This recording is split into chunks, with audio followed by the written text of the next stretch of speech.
Hello everyone! This is Remlace from 40k Theories, and welcome to the April 2023 edition of the Patreon Q&A sessions. As always, if you would like your questions answered, then click the link in the video description below and help support the channel by becoming a patron. Now, let's jump into the questions. Voice of the Emperor asks, how long do Primarchs live and how long do Astartes live? It's never been explicitly stated, but it's been inferred that, or implied rather, that Astartes can live somewhere around the region of 3,000 years old. This was shown in the Perturabo novel when the Iron Warriors were fighting against the Hrud and were exposed to the time-distorting fields that they produce. Barabbas Dantiok was one of the few that survived exposure to it and was aged to roughly about 3,000 years. The Blood Angels are stated in the 8th edition codex to be amongst the longest lived of all Space Marines and can regularly exceed ages of 1100 at the very least. So you're looking around the range of about 3,000, maybe 4,000 tops if I imagine.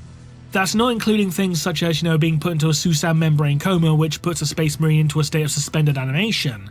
Because there was one salamander from one of the Salamander novels, surprisingly enough, from the time of the Horus Heresy who survived up until present day by repeatedly going in and out of Susan membrane comas, and the longest time anyone's been reported as being in a Susan membrane coma is roughly 540 years. So they can go in and out for 504 years at a time, give or take. As for Primarchs, it's been implied that they're biologically immortal, as in they don't die of old age, but given that with the return of the Lion and the fact that he looks, much older than he previously did, it's possible they could live up to around, 20,000 years, but that's just a guess. Griffin of Might asks, favourite wrestling match of all time? I don't really have one, I've got quite a few to be honest. There's the Bret Hart-Steve Austin submission match, there's Kenny Omega versus Sami Callihan and no disqualification match, there's the unbreakable triple threat between AJ Styles, Christopher Daniels and Samoa Joe. But if I had to pick one, I can't remember the name of the promotion, but it was a British indie, and the match was Keith Lee versus Tomohiro Ishii. That was a banger, so yeah, I'm gonna go for that. If more loyalist Primarchs are coming back, then what do you think of other factions getting their own Primarch equivalents, along the lines of Tusker Demon Killer for the Orcs, the Silent King for the Necrons, and so on? Well, the Silent King's already back, he just hasn't done anything. I wouldn't call Tusker Demon Killer a Orcish Primarch equivalent because Orcs only get bigger when they fight and win, and Tusker dies every day, so how much bigger can he really be considering that, if you die you're not exactly winning, that's technically a loss, But yes, I think other factions should get their own Primarch equivalent on tabletop. The problem is, not every faction has one in the lore. Like, what would be the Tau's Primarch equivalent? They don't really have one. With the Nids, you can just make some kind of new creature like, the Demacaran or, Dagon Overlord, or just beef up the Swarm Lord. But there's really nothing for the majority of other races, to be honest. But yeah, on tabletop, they should have their own equivalent unit, I agree. That's a very, very, very verbose question. Any chance you can streamline that for the next episode and I'll read it then, please? Thank you. Pentadeuce asks, what is one video topic you would like to make but haven't been able to as of yet? I've got a lot, to be honest, so I can't really answer that. But I do have a lot of topics to cover on the back burner. So I know that's kind of a cop-out answer, but it's the truth, really. I've got a lot I want to make, but I just haven't had a chance yet, to be honest. Where do you think the confusion about bolter rounds being rocket-propelled, as opposed to being rocket-assisted, started? To be honest, it's probably the same place where a lot of misconceptions start. The fandom in general, due to someone misreading or just misinterpreting certain pieces of lore.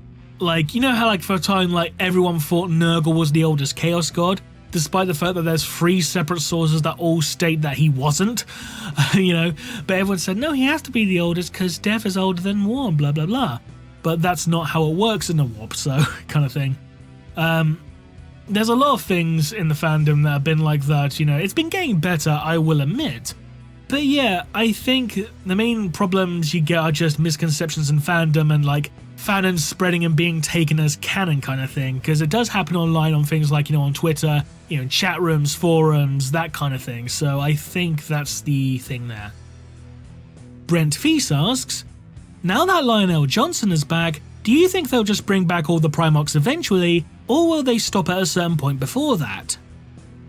It depends on how well Games Workshop's stock's doing, to be honest, because if their stock dips, they'll just bring back another Primarch and, increase sales, and hey, the stock's increased, hooray!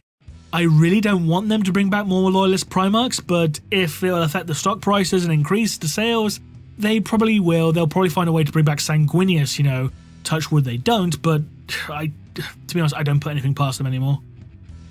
When I saw the 10th edition trailer, I noticed it didn't make a passing reference to the Lion, even though they set up his return as a big event to kick off the new edition.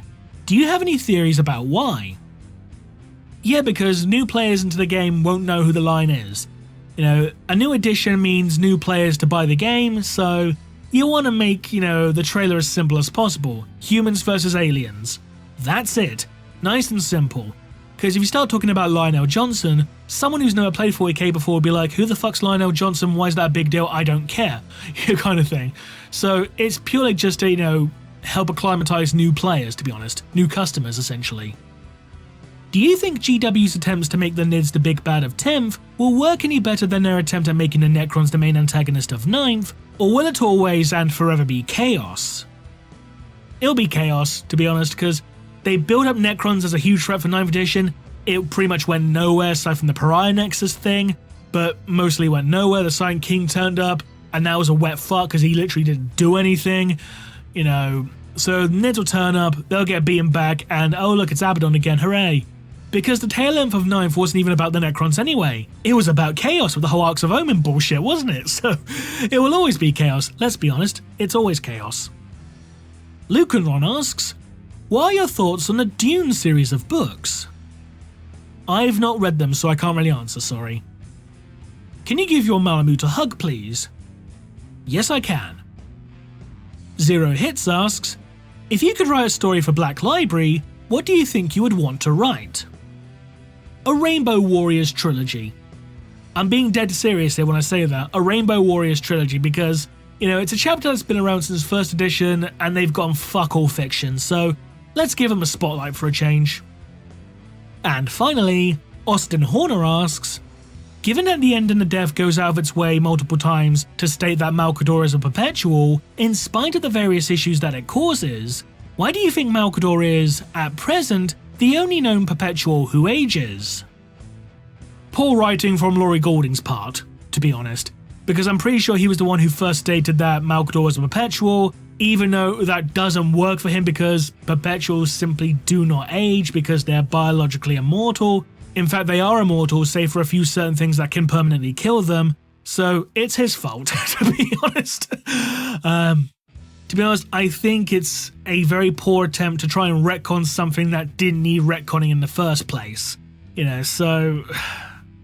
But if I had to try and give an in-universe explanation, I'd probably say it's due to his constant exposure to the powers of the Emperor, having some kind of effect on his physiology. That's the only thing I can think of. Given that Horus is referred to as the Dark King, with it being stated that the Dark King is humanity's equivalent of Slanesh, do you believe that Horus was always meant to be the sacrificed king, as demons later refer to him as, or did the Pantheon actually try to ascend him into godhood? I think he was meant to be the sacrificed king, considering that it was the influence of the Chaos Gods that caused Horus to lower the shields on the Vengeful Spirit in the first place. So in my opinion, they're clearly setting him up to be killed. It's just that they know he'll take the Emperor out with him, which is why they're building him up, because, sacrifice the final pawn to take the king kind of thing, So yeah, I do think Horus was always meant to be, a sacrificial lamb, so to speak. And that concludes this edition of the Patreon Q&A sessions. As always, if you would like your questions answered, then click the link in the video description below and help support the channel by becoming a patron. Until next time, this has been Remlays from 40k Theories, and we'll see you again soon. Bye bye!